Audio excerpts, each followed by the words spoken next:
Imagine a civilization that could move a 500-ton single block of granite equivalent to the weight of two Boeing 747s across rugged terrain, carve it with the precision of a master jeweler, and stand it perfectly upright.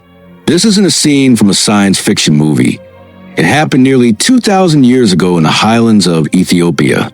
Today, we dive into the heart of the Aksumite Empire to uncover the secrets of the world's tallest monolithic monuments. How were they carved? How were they moved?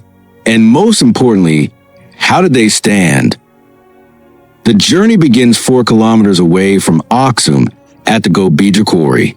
Unlike the pyramids of Egypt, which used limestone, Aksumite engineers chose phonolite granite, one of the hardest stones on Earth. Archaeological evidence suggests they used a brilliant wet wedge technique. They would drill holes into the rock, insert dry wooden wedges, and pour water over them.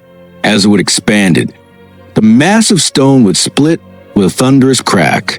This was the birth of a masterpiece, cut from the very bone of the earth. Look closely at the details. These aren't just pillars. They are skyscrapers made of a single stone. The Aksumite craftsmen didn't just carve, they mimic life. They carved false doors with locks, window frames, and even floor dividers. This style is known as a monkey head architecture, mirroring the multi-story palaces of the era. What's mind-blowing is the precision. Every line is perfectly straight. Every angle is sharp. They achieved this without electricity or laser levels, using only iron tools and incredible knowledge of geometry. Now comes the impossible question. How do you move 500 tons?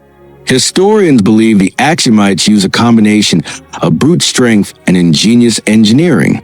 Thousands of laborers, along with hundreds of trained African elephants, likely pulled these stones on massive wooden rollers. To stand them up, they didn't have modern cranes.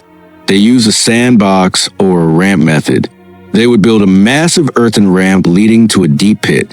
By slowly sliding the base of steel into the pit and using counterweights and ropes, the monument would eventually find its balance.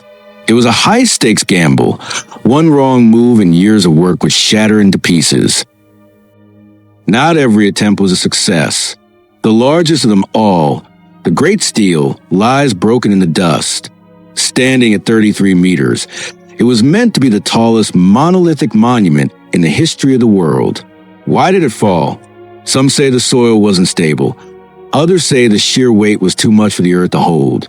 It remains a silent giant, a testament to the limit of human ambition.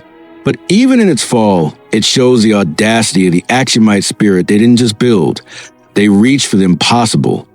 The Aksumite obelisks are more than just stone. They are the signatures of our ancestors on the pages of history. They remind us that with vision and unity, no mountain is too heavy to move.